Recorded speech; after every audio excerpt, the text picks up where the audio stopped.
Good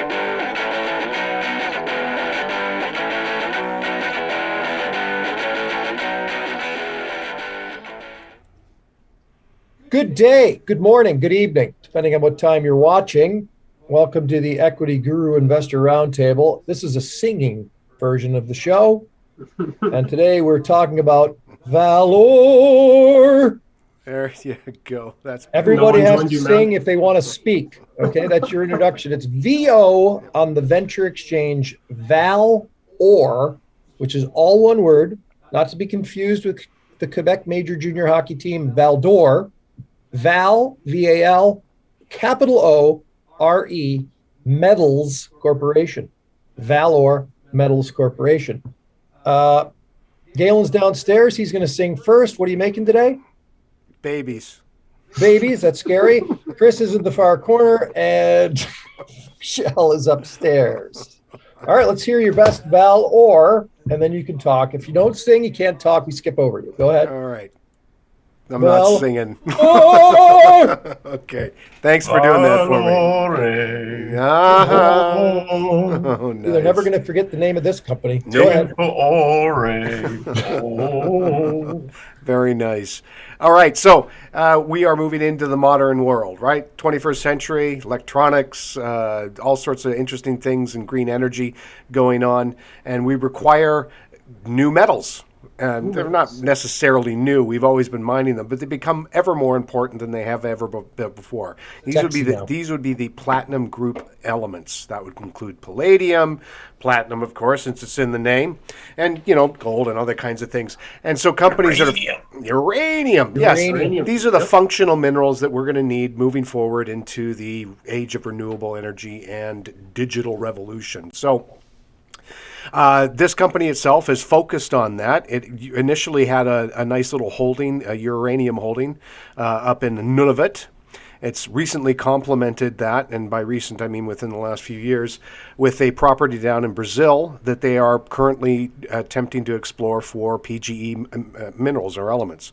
And they've been having some success at that, a little bit of exploration here and there. And I have a feeling from the news flow from this company, that's probably where their head's going to be over the next little while, which is fine because this is a hot topic right now and something that we all need and also need to secure in a safe manner, rather than having to depend, let's say, on Russia or China.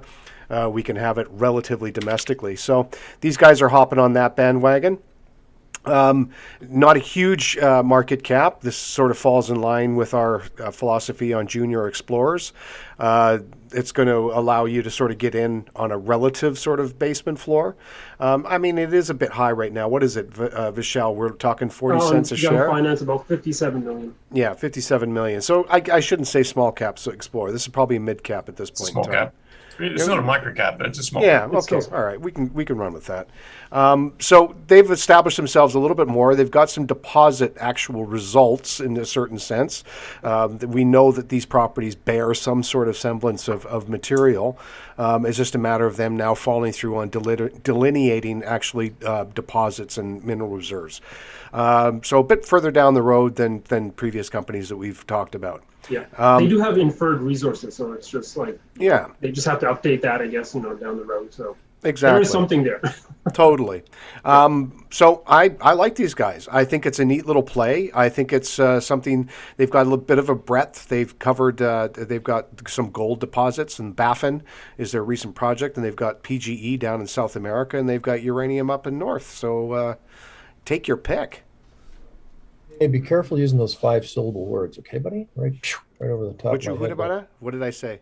I like that you went with take your pick for a mining company. He was delineating. You like that? It was nice. Yeah. Delineating. Oh, okay, there we go. All right. Hey, now our favorite tenor soprano happens to be the Equity.Guru founder. It's Chris Perry, ladies and gentlemen. Hey, what I really like about this company, and I'll keep it short, is their stated mission is to go and find properties, not that might have some ore in it that they have to then do 10 years of work figuring out how much and where.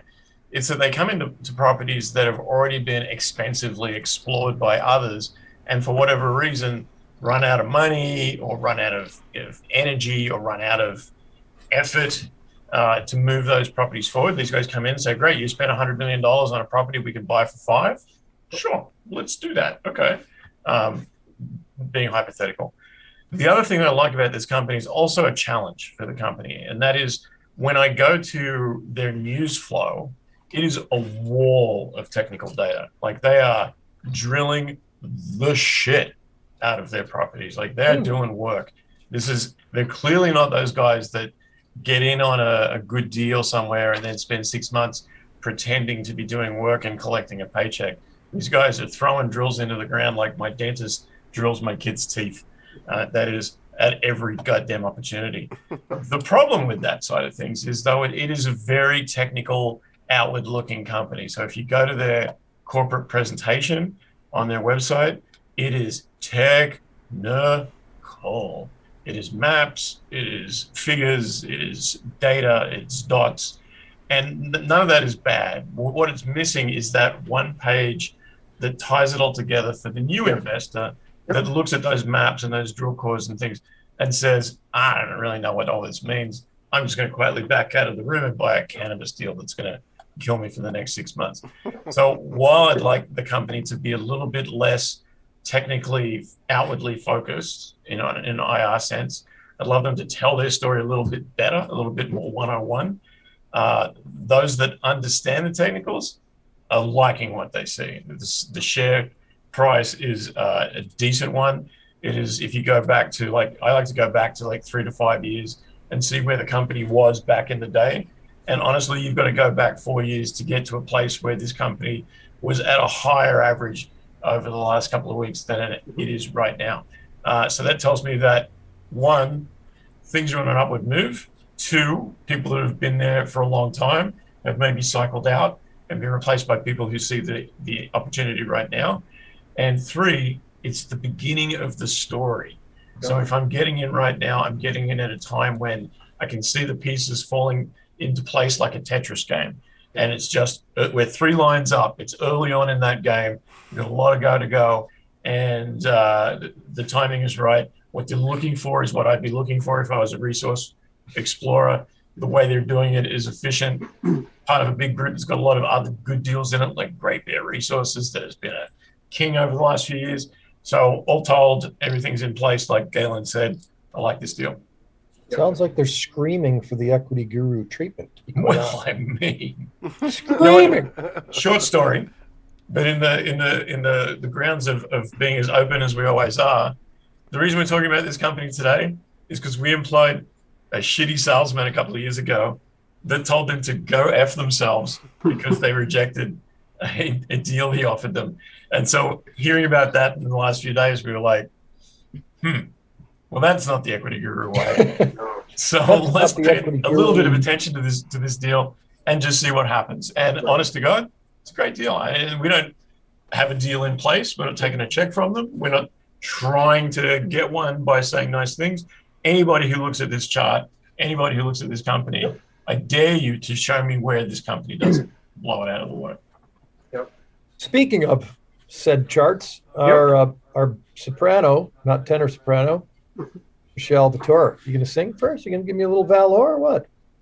Not today, man. He's our Tony. Covering from. He's our Tony soprano. You guys all have stage fright. Next time I'll do some sort of like Bollywood singing for you.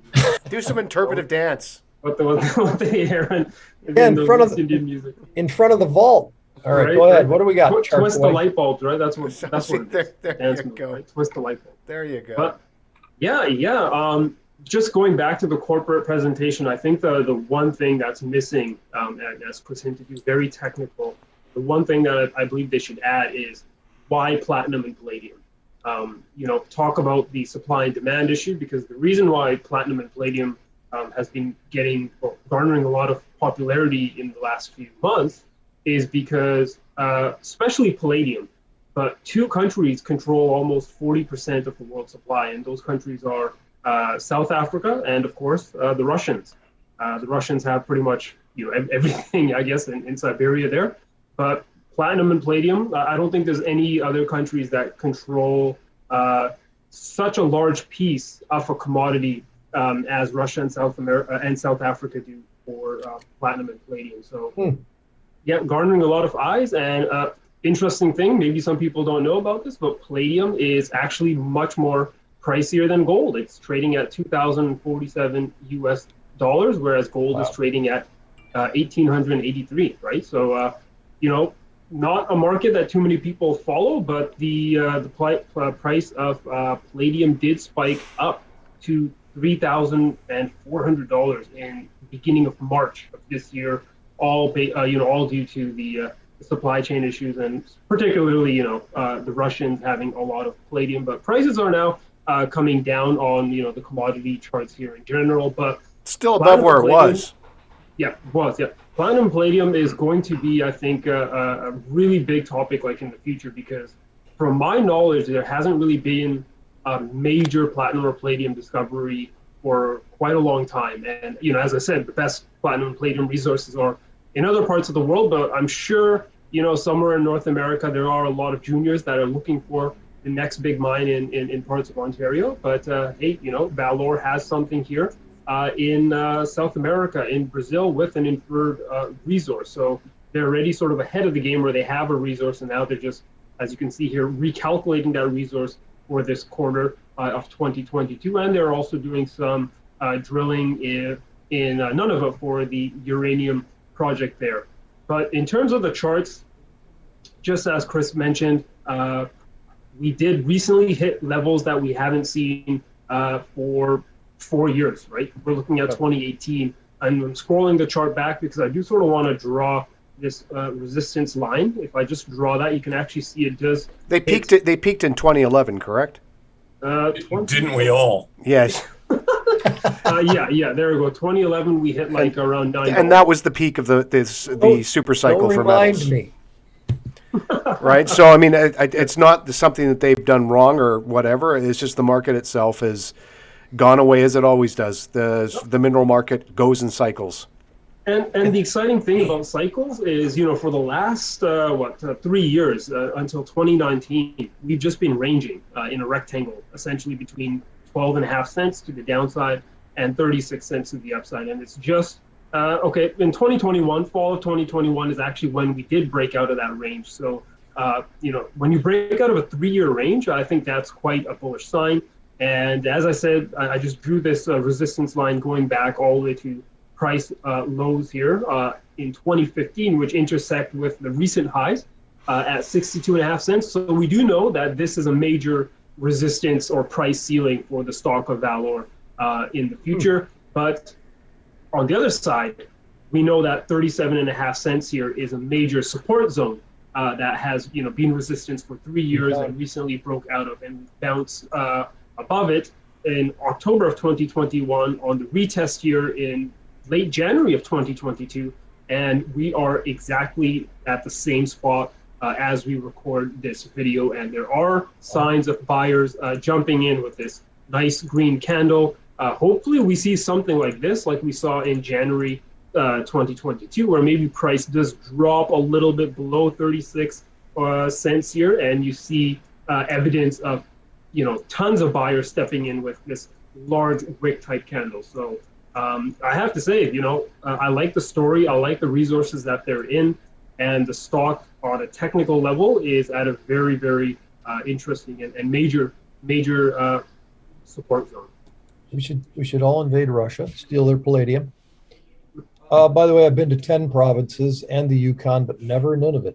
Oh. I have been to Niihau, though. Look it up. Let's start with Galen as to how much do he might be spending on ValOre. In previous episodes, we discussed other junior companies that were microcap, I guess you could say, in comparison to what we were talking about right now. Growth potential on those companies, fairly easy. It's going to be straightforward, going to happen right away. There still is growth potential with ValOre, but we're not talking of the same extent, and it will require some push to get the stock price to come up a bit. Not a lot, though. If they start defining the resources that they have right now into actual indicated rather than inferred, and can show that they're building a bigger deposit, right? We could see a doubling of what's going on right now, right? And for me, an investment in a type of company like this would be long term. I would probably put, well, it's touched bottom twice in the range that it's done right now. And considering the current climate, the way the market's running, what we're going to require just to get ahead technically over the next 10 years, I don't see a lot of downside or deflation in terms of share price for this company.